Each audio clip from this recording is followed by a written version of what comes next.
Seahawks fans, wherever you may be. Thanks for listening to the show. Join your hosts, Bill Alvstad and Keith Myers, as we talk Seahawks football.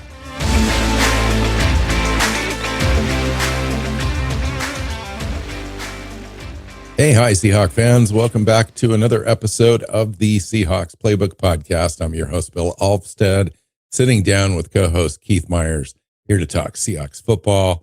Fantastic show for you planned today. Obviously, coming off an epic franchise win, 14-3 against the San Francisco 49ers on Saturday night football end of season game that established the Seahawks as the NFC West champions, as well as the number one overall seed in the NFC.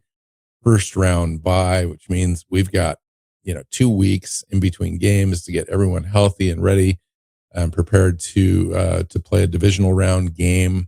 Would be our first game, wild card weekend. We do not have to be concerned with other than watching the games and figuring out who we might play. And then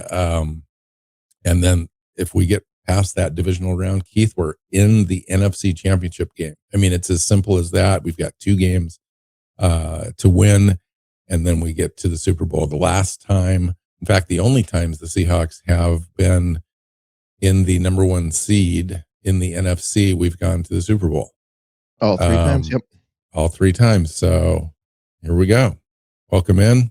Fun game. Lots to talk about. Should be a great show. Yeah, lots to talk about.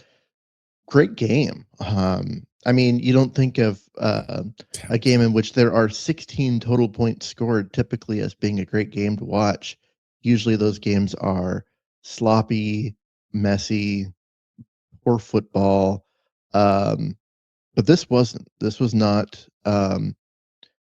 poorly played football. This was defensive football, in which both teams, did some stuff, and the Seahawks moved the ball, and the 16 total points is misleading, as it could easily have been double that.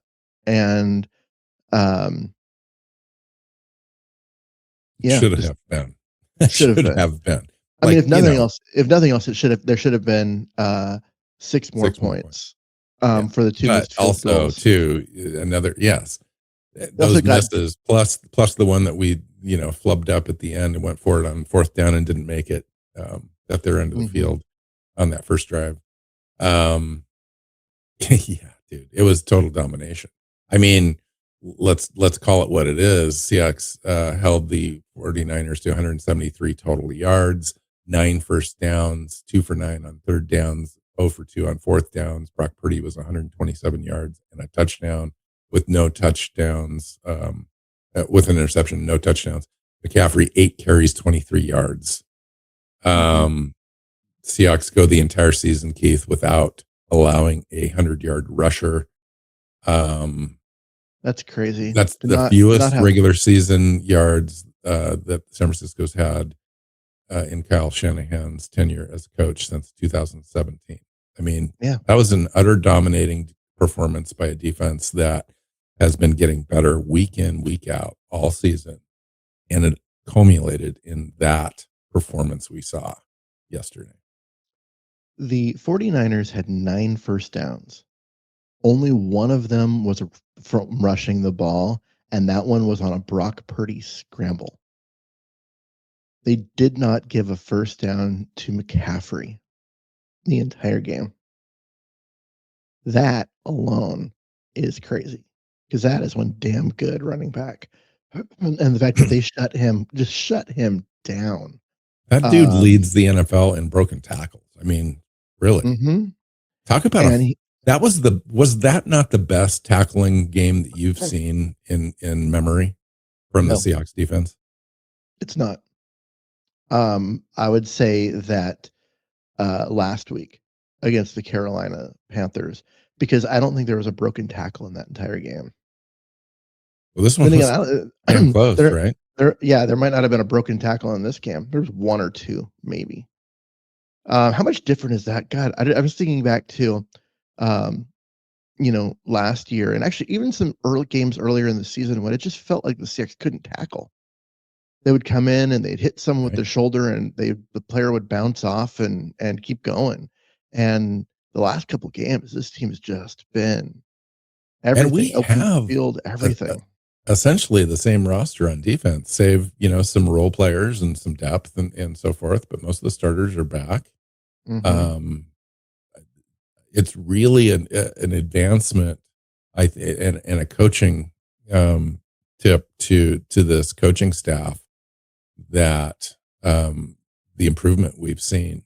I mean, if you Yeah. go back, Keith, and we're talking about doing another show this week, kind of on a season recap. But if you took a look at the evolution of the Mike Macdonald defense since he arrived to this moment, um, it really is a remarkable transformation from when he inherited a roster that he did not craft, save for a little bit of free agency and draft stuff, which he may or may He not didn't have had any input on. he wasn't there at the combine. He wasn't really part of the draft Right. process. So yeah, he didn't have much input on that first draft. But honestly, yeah, he had got a roster that he didn't have much input on, and the defense was not good. He made a bunch of structural changes over the course of that first year, and went from having one of the worst defenses in the league to having one of the best defenses in the league over the course of a season, like in season, which is crazy that would be possible. And then this year they came out, they've been good every step of the way, and but getting better as the season went on, as they got healthier. Um, they've just gotten better, and they've gotten to the point where the the 49ers are a good offense.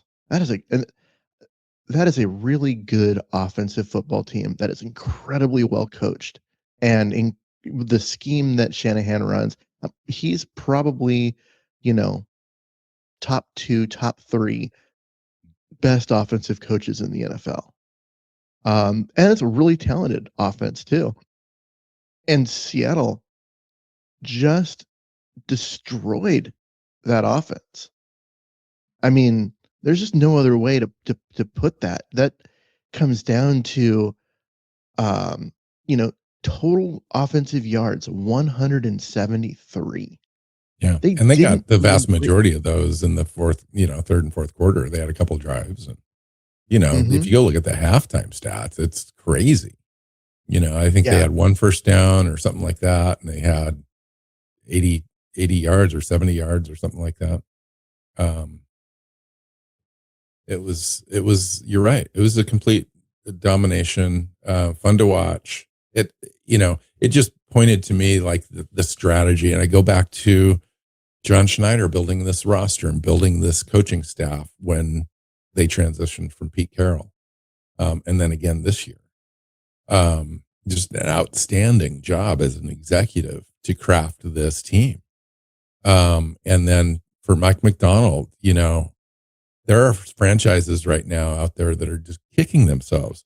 You know, Before he came on to the Seahawks, he interviewed with the Titans, Tennessee Titans. He interviewed with the Los Angeles Chargers. He interviewed with the Atlanta Falcons. He interviewed with the Carolina Panthers. The Commanders wanted him really bad and were going to pick him if they could after they lost out on Ben Johnson when they went through that interview process. And after Seattle got him, they ended up with Dan Quinn, which didn't look bad on paper and last season, but this year they've really fallen off.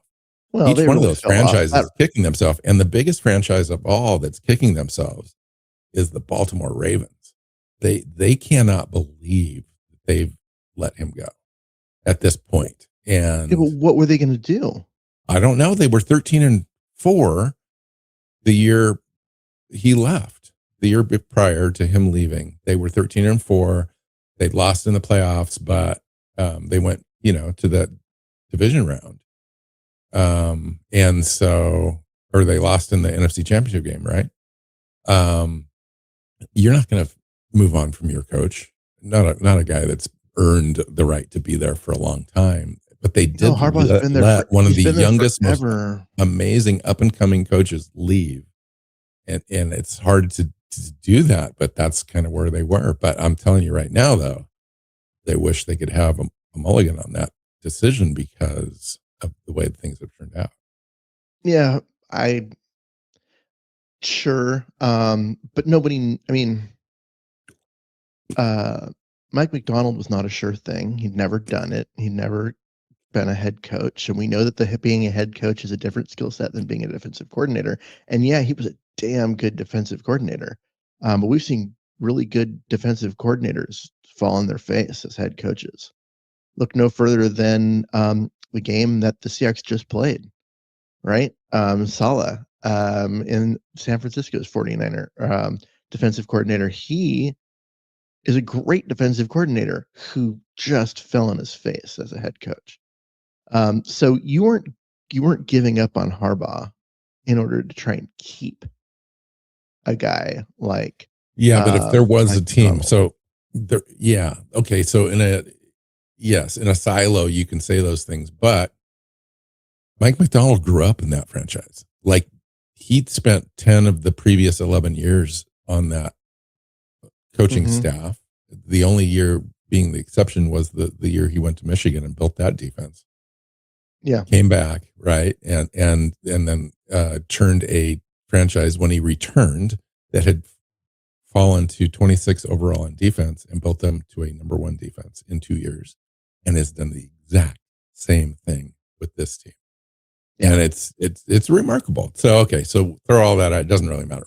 I just threw that out there just for a discussion that there was some debate when we made this coaching decision that there were Team Ben Johnson who wanted an offensive minded coach to come on board for this franchise to compete head to head and essentially try to match scoring with Kyle Shanahan and Sean McVay in this division.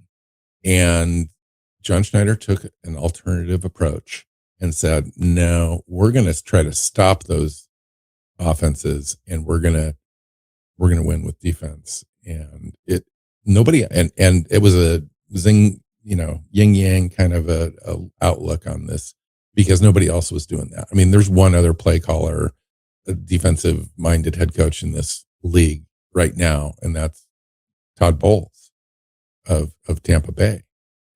Mhm. Everyone else is either, calls offenses. Even Bowles relinquished his play calling duties this year.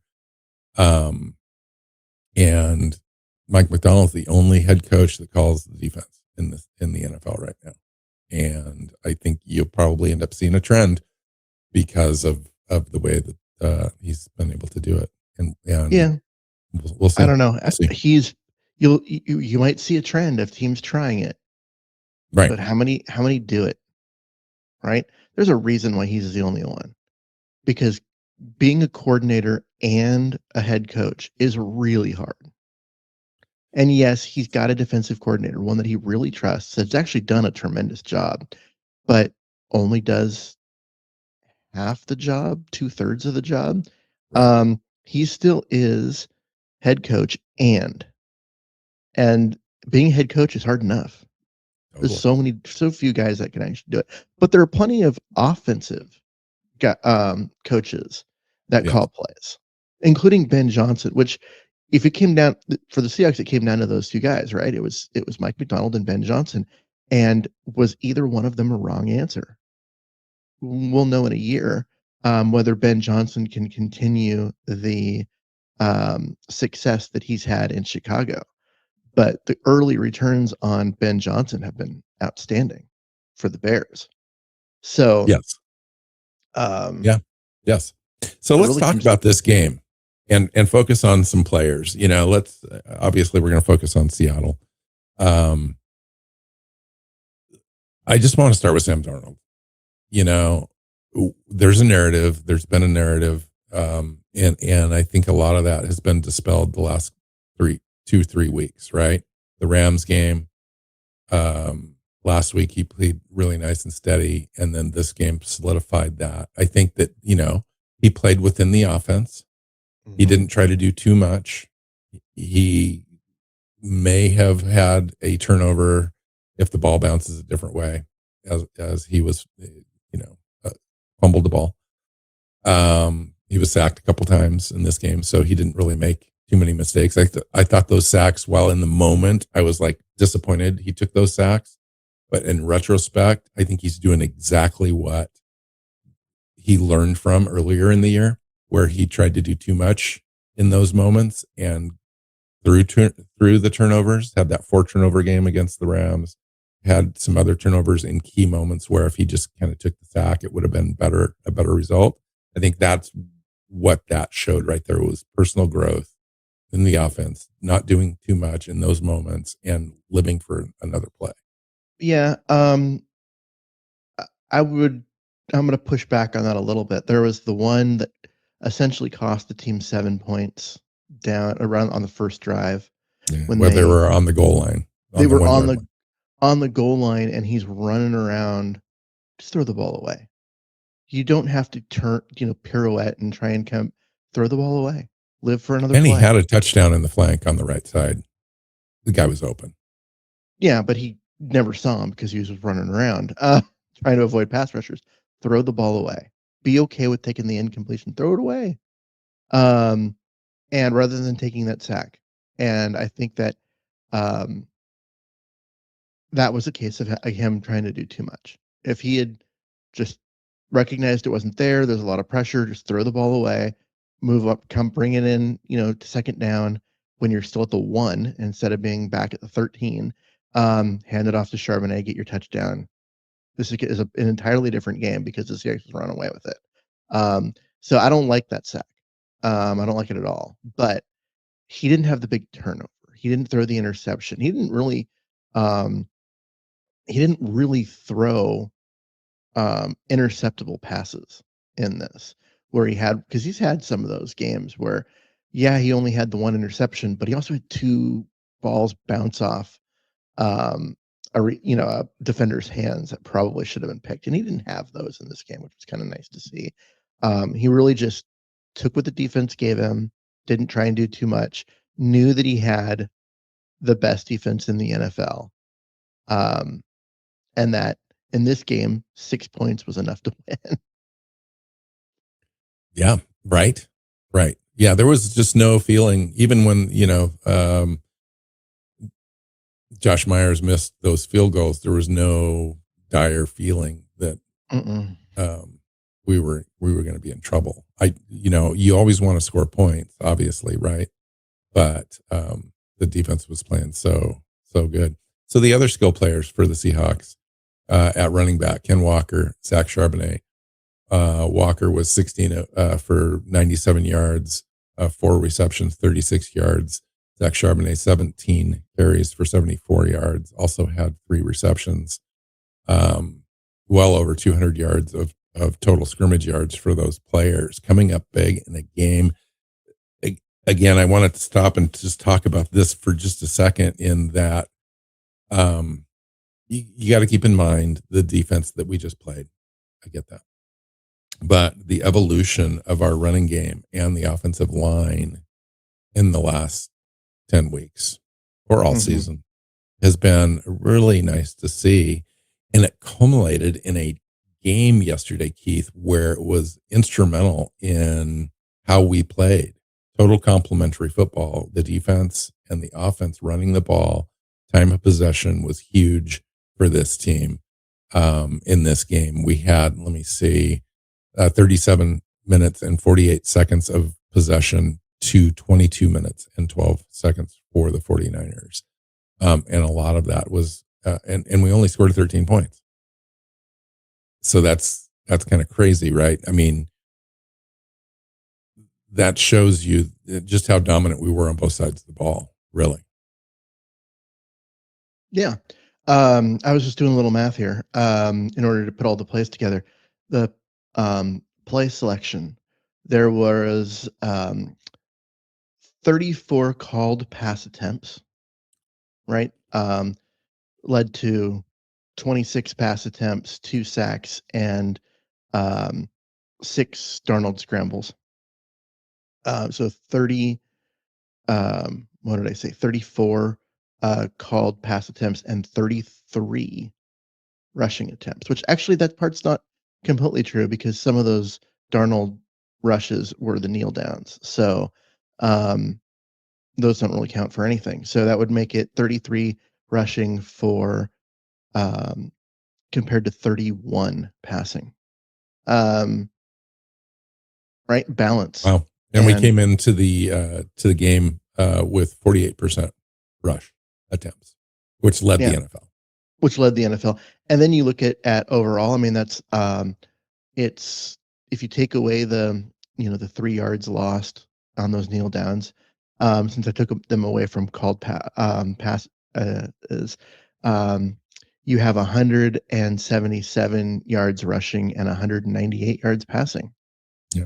So it's not just like, oh, we're running the ball, but we're doing our damage via the air. Like they were doing the damage on the ground. Okay, so I have to pat us on the back a little bit in this moment, in that I just remembered something. So before the season, we talked about roster construction, how to build this roster, what it needed to do to be successful, and what complementary football really meant, right? Mm-hmm. And I remember us having a conversation about frequency and running the ball and how it should all look. And we talked about last year under Ryan Grubb, we ran the ball at a 38% clip. And in order for us to be successful, the most successful teams running the ball with balance usually get to 2,000 yards and rush, somewhere between 46 to 48% would be ideal, especially with this team, with the way Sam Darnold is, the way that Klint Kubiak likes to, incorporate the run into and play action pass, all that stuff. And we settled in on about 48%. This is before the season. And that's exactly where they end up. And that evolved over time because they hadn't been very successful. Their offensive line wasn't very good at opening up lanes and so forth, but they kept at it. They kept working on it. They refined it. And it really showed up, I think, in the way that now, again, it's you're facing a team that ranked 26th or worse in defending the run. I get that. I understand. But what I'm saying is that I think they've shown over the last 6 or 7 weeks, especially the last 7 or 8 wins that they've had in the last 8 weeks, that they can consistently put pressure on a defense running the ball and close out games in key moments running the ball. And case in point, that last drive, Keith, it didn't end up in points because we missed the field goal. But that after we intercepted the ball down at the 3-yard line, we drove the ball 93 yards in over 8 minutes. And just drained ate the up that clock and took all their timeouts in doing so. And even though we missed the field goal, it didn't matter. Game was over at that point. Yeah, because there was no coming. I mean, they got 3 points in the entire game. The game apparently was over when Zach Charbonnet scored that touchdown. We just didn't know it. But I mean, yeah, I mean, there's a lot to like in there. And one of the things that you look at is they've had a lot more success running the ball recently. And I think I pointed out during the game that there were a couple of things that you can look at there. Is one, getting Saubert back at tight end. He missed a chunk of games in the middle of the year, and Nick Callerup was the guy that was getting those snaps as the blocking tight end, and the running game suffered for it. And then for some reason, mid-season, Jake Bobo kind of stopped getting plays. He wasn't getting out onto the field as much. And I know he's a wide receiver and all of that, but he's so good at blocking at the second level and coming in and taking on a linebacker and getting, letting Walker get to the edge and that kind of stuff, that they basically got him off the bench and back out onto the field, and it's mattered. Having those two guys blocking as your lead blockers, um, and getting Robbie Oates back after he missed some time early on. Just now suddenly the running game was working more as it was designed, because you had these guys, these specialists in there leading the way. And it really did kind of matter that you had the right guys in place. Now, um, Cooper Kupp's another one of those guys that blocks really well, and he's been out there and all of that. And you don't really want to put your star JSN in harm's way and making him block on every play. But um, this is a team that wins at the line of scrimmage when they're not going to win with the five guys in front, right? They need other guys stepping up and doing their part, especially when you don't have Charles Cross out there, right? You've got your backup left tackle. You've still got Bradford playing for reasons, despite the fact that first offensive play of the game showed why they need to replace him. Hopefully this year.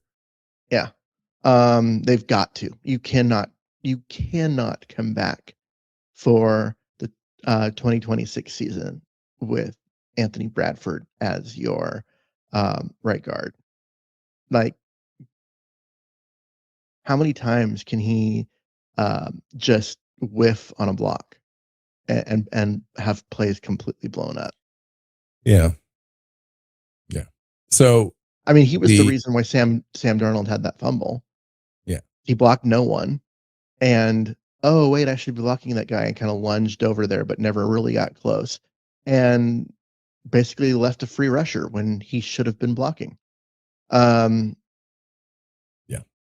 Okay, so let's turn it back to a positive. The Seahawks defense, Keith. Let's talk about the Seahawks defense. So the front four were amazing in this game.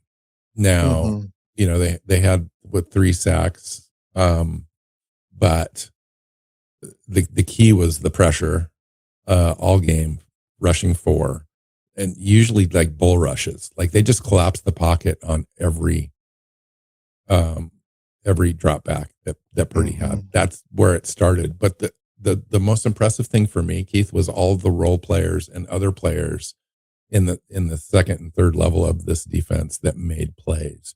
Like you can point to Drake Thomas, the interception, but also he was in a lot of tackles. Like the tackling in this game was unreal.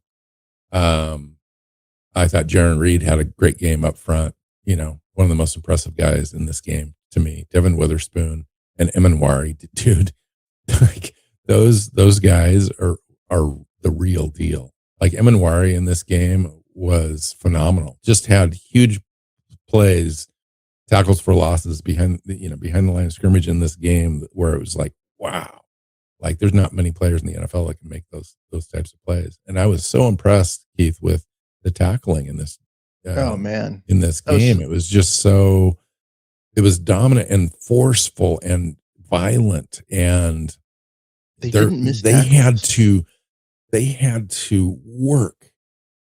I'm talking about 49ers. They had to work for every single yard that they got in this game. It was not easy. There was no let up.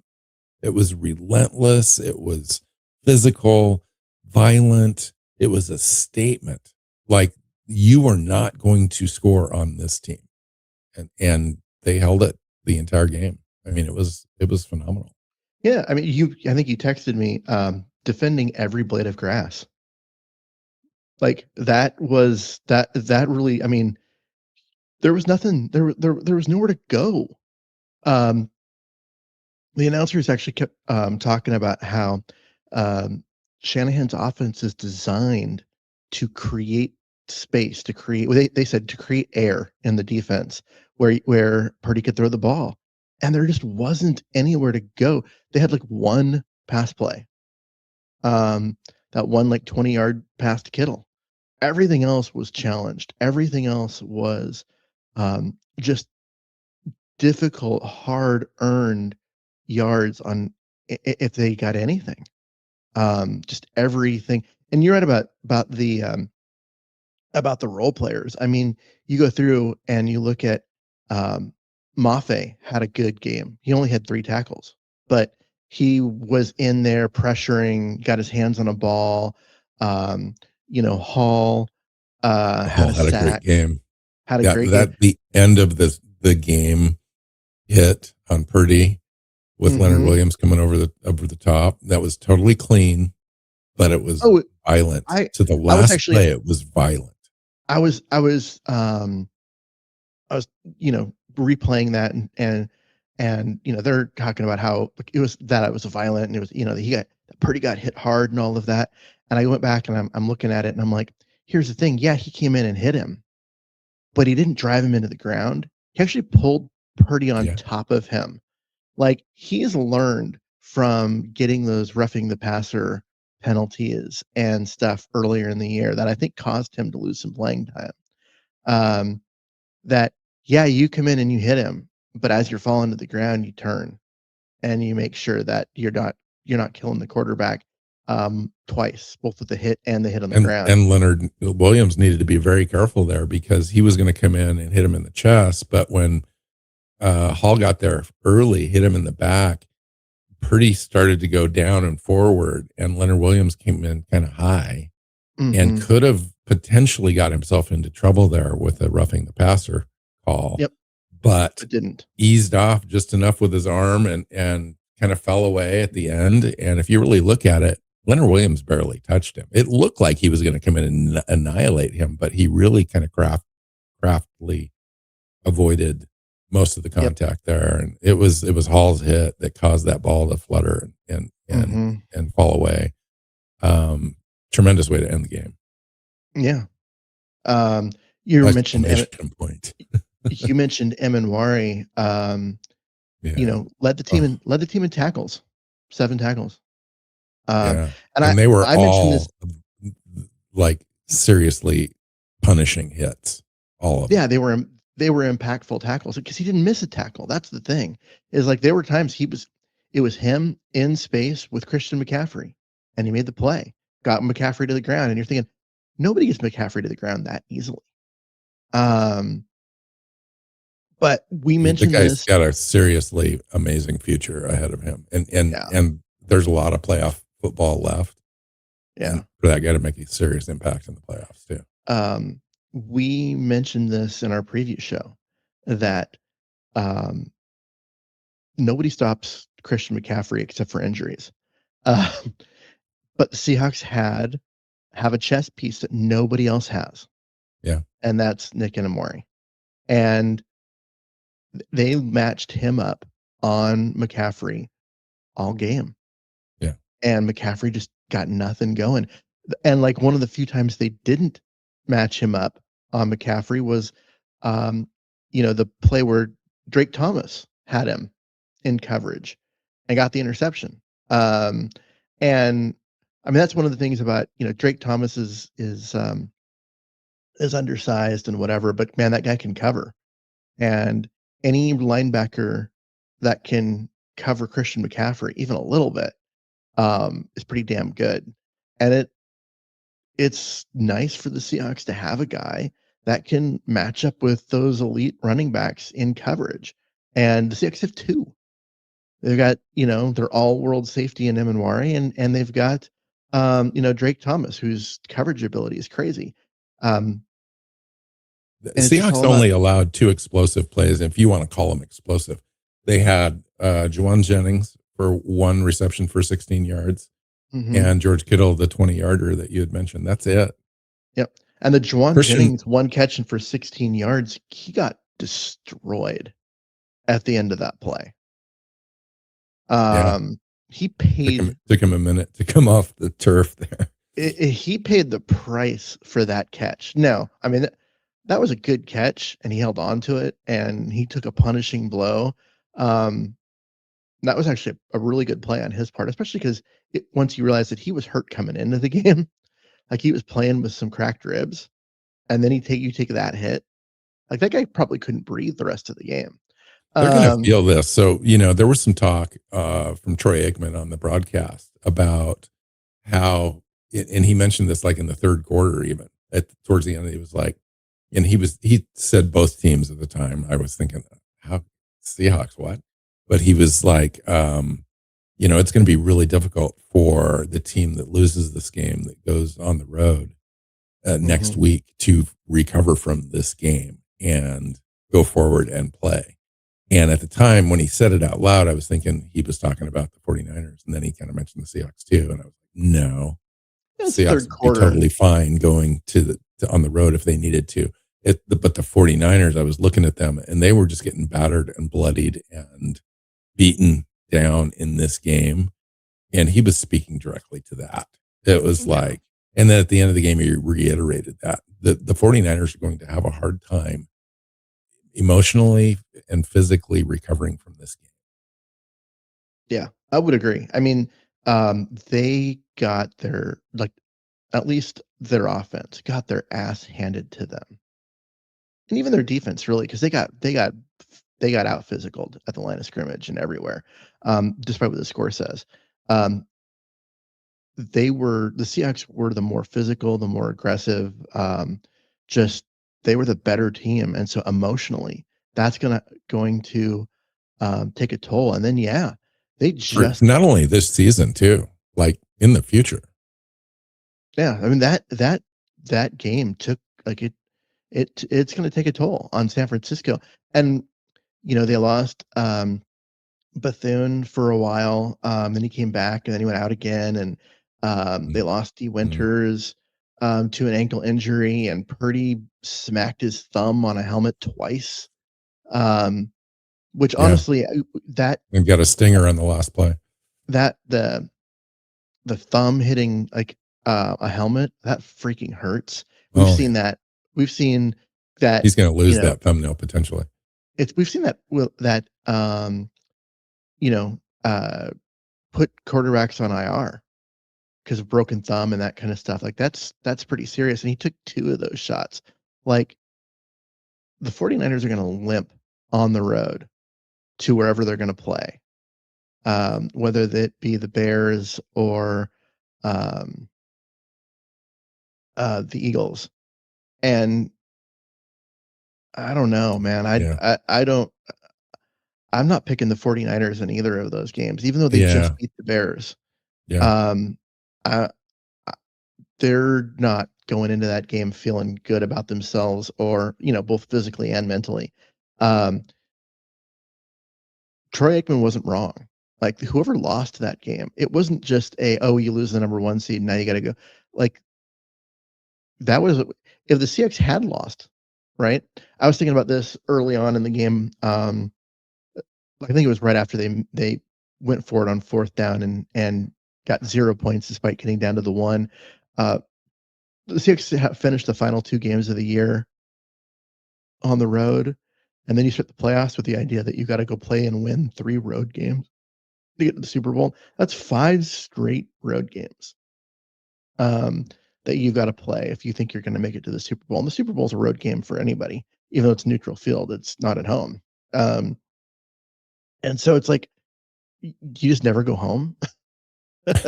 So talk to me about your feelings on Mike Macdonald and rounding back to that conversation early in the show about John Schneider, Mike Macdonald, and the trajectory of the franchise and the strategy of how we were going to face the Rams and the 49ers, taking into consideration the last 5 or 6 years of history against those teams and where we're at now.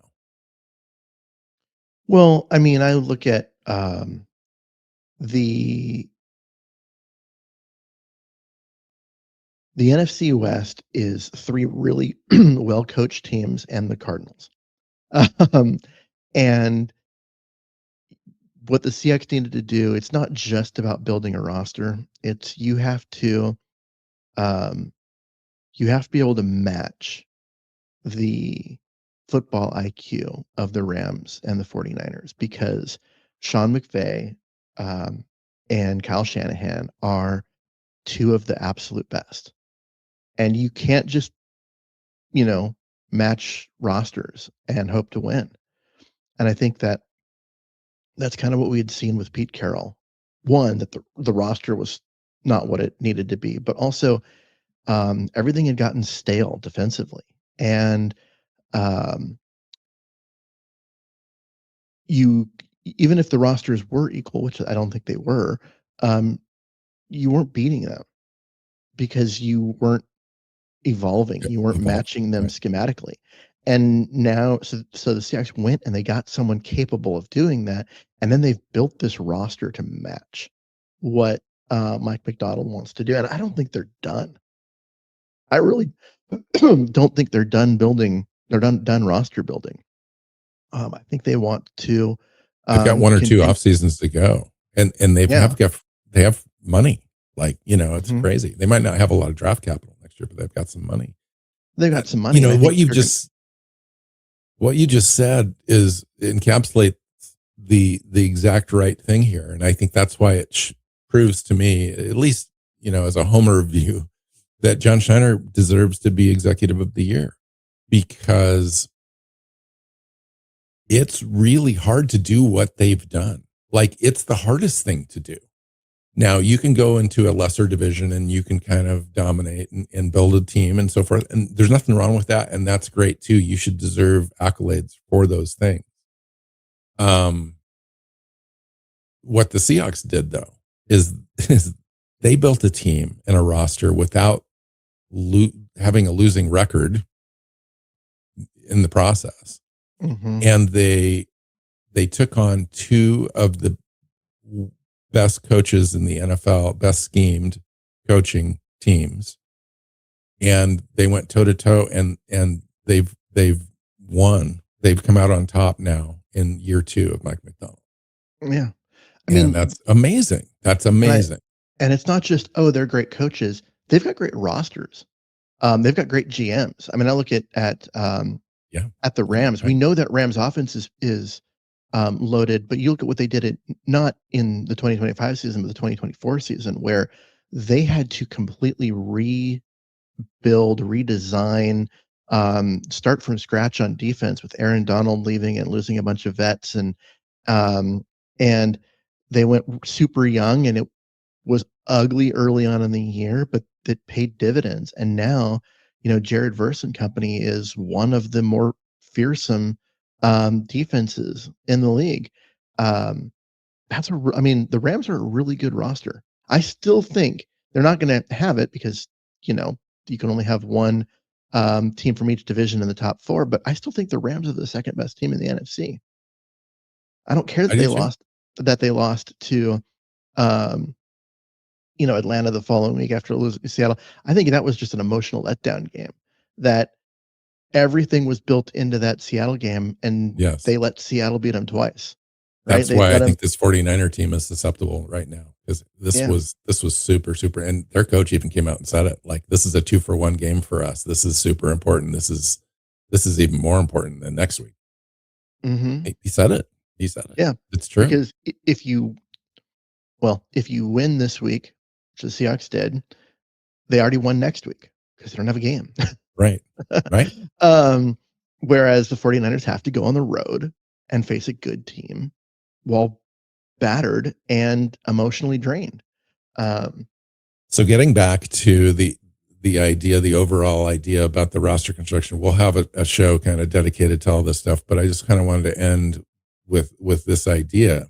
This is the beginning of the window, Keith. This isn't like, okay, we're mid-window, or this is the end. This is an ascending roster, ascending team, ascending coach who's still trying to figure it all out, right? He even admitted it. He's like, if we can get past the idiot coach, and he was speaking of himself humbly, you get past the idiot coach and just do what we need to do to win games. We've got a great future.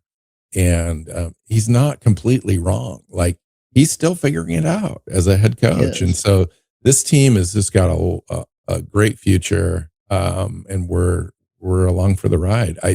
Going back to the prediction show, optimistically, I was looking at all the games and trying to figure out my schedule and trying to figure out where the wins are going to come from, where the potential losses are, I predicted 12 wins.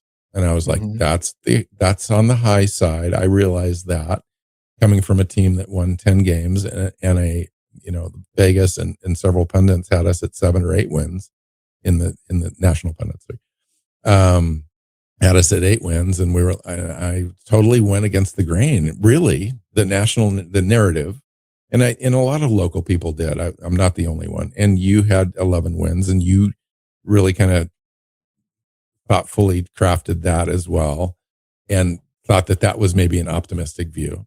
And this team just completely blew us out of the water and hit every mark that we Mhm. said that they needed to hit in order to get to 11 or 12 wins, and then exceeded that.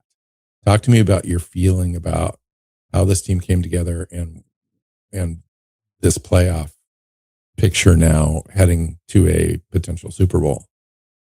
Well, I was looking at the same thing, and I was like, well, I predicted 11, and they got to 14. I was off by 3 games, which is usually you and I are within one. And I was off by 3, and that seems a lot. And I kind of looked back at what I'd predicted, and I predicted this team at one point being 4-4.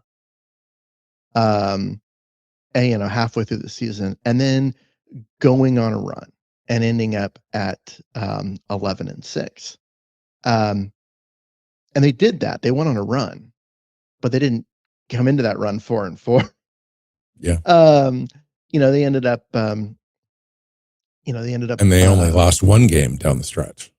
yeah. Not 2. Yeah. So, but yeah, they went on that run.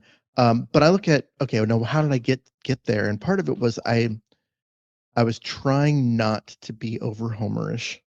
And there were games that I looked at and go, these are winnable games, but I gave them losses for because at some point you're going to trip up a little bit. And there were too many question marks, right? We didn't know how the wide receiver room was going to work with only JSN. And we didn't know if the offensive line was going to be good enough. And we didn't know if Sam Darnold was going to be able to match what he did a year ago in Minnesota, or if he was going to revert back to his Jets days. And honestly, the answers to all 3 of those questions were kind of right. Darnold had a lot of turnovers. That was not what he did a year ago. The wide receiver room was fine early on until teams adjusted, and then they really needed guys like Rashid, who they had to trade for, to have an impact because you can't get by with one receiver. And the offensive line, frankly, wasn't very good for chunks of the year. So they weren't as bad as we thought they could be in terms of those 3 things. But they certainly didn't answer those questions. But what made up for it was the fact that the defense, I think, was better than we ever thought they could be. And we had this thought that they were going to be, top 5 guaranteed, top 3 almost certainly guaranteed, top 1 maybe. And Mm-hmm. they are that. But you don't shut down one of the best offensive teams to under 200 total yards of offense on the road, as like that's just something you don't ever expect, no matter how good you are. Like that's just a threshold of dominance that you just don't see in the NFL. Because it's not like the 49ers are a bad team. They're not a you can shut down, the Cleveland Browns to that level of offense. You don't shut down Brock Purdy and Kyle Oh, Shanahan's offense to that level. You just don't, but they did.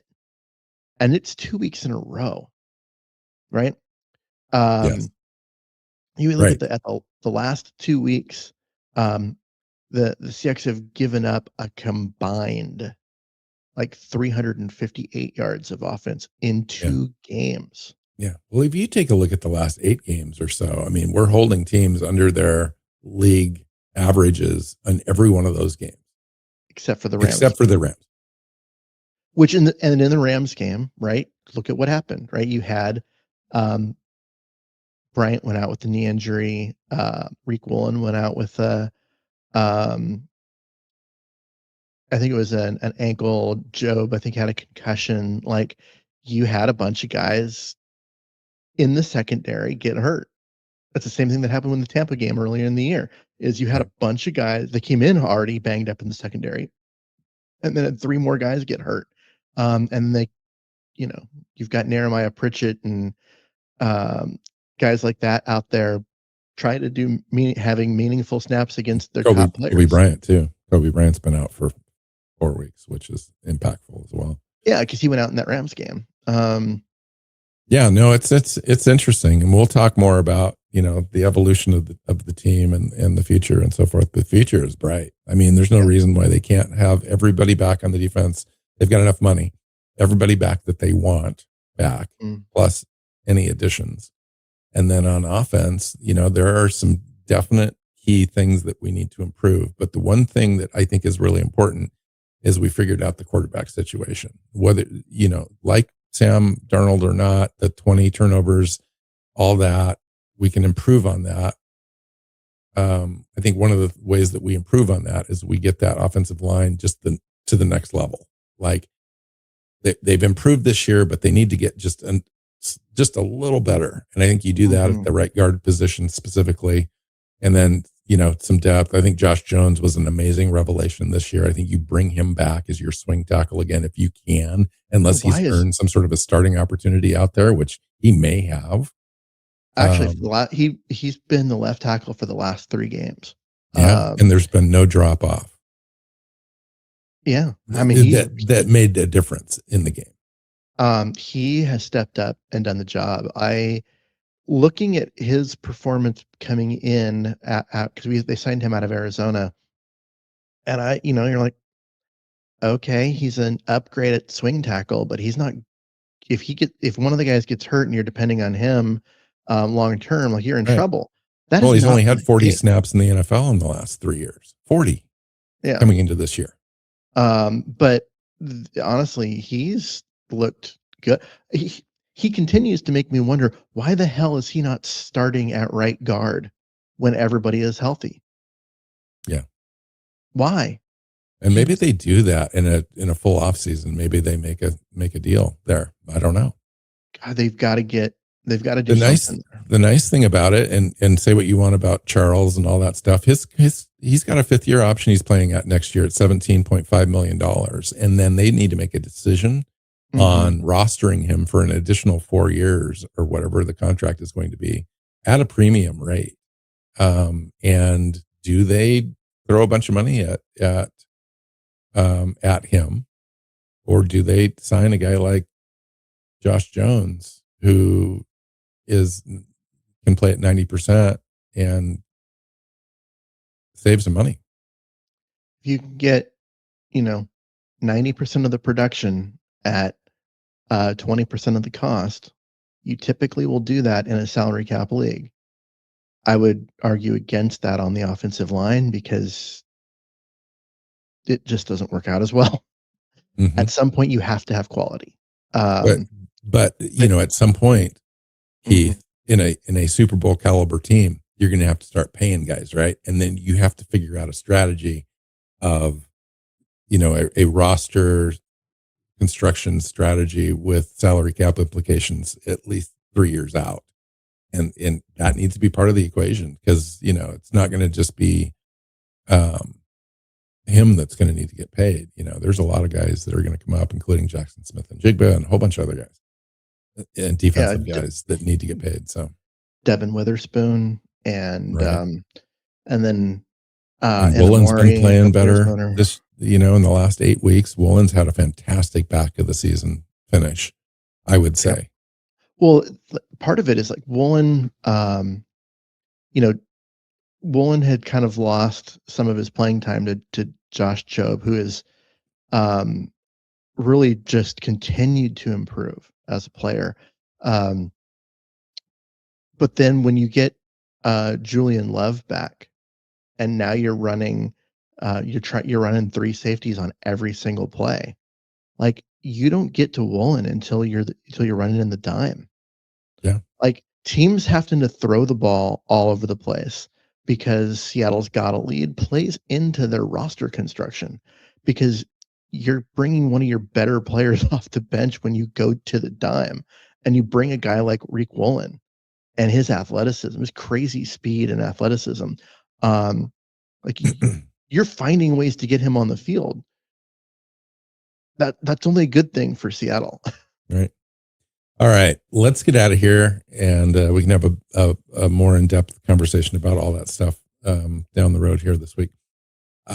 Great win, obviously, franchise trajectory changing type of win. You win the NFC West. You finally you're winning the NFC West for the first time in 5 years. Mm-hmm. You got the first seed. This story isn't over yet. And so it's going to be a fantastic ride. Hold on, come along with us. It'll be fun. Anything else before we get out of here? No, let's enjoy this one. Go, celebrate, have an adult beverage, and this has been fun. This is one hell of a football year. Yeah. Find Keith on social media where you can find him. Sometimes he appears, sometimes he doesn't, which is totally fine. I often don't. You can find me at NW Seahawk is where you can find me. And then you know where the show is, all that good stuff. So come find us this week as well. We're going to have a couple of shows during the bye week, essentially bye week. And lots of interesting things to talk about. And we'll go from there. So until then, go Hawks. Go Hawks. Seahawks Playbook podcast listeners, thanks for joining us for another edition of the show. You can find us on Twitter. Bill is at NW Seahawk, Keith is at Myers NFL, and the show is at Hawks Playbook. You can listen and subscribe to the show at SeahawksPlaybook.com.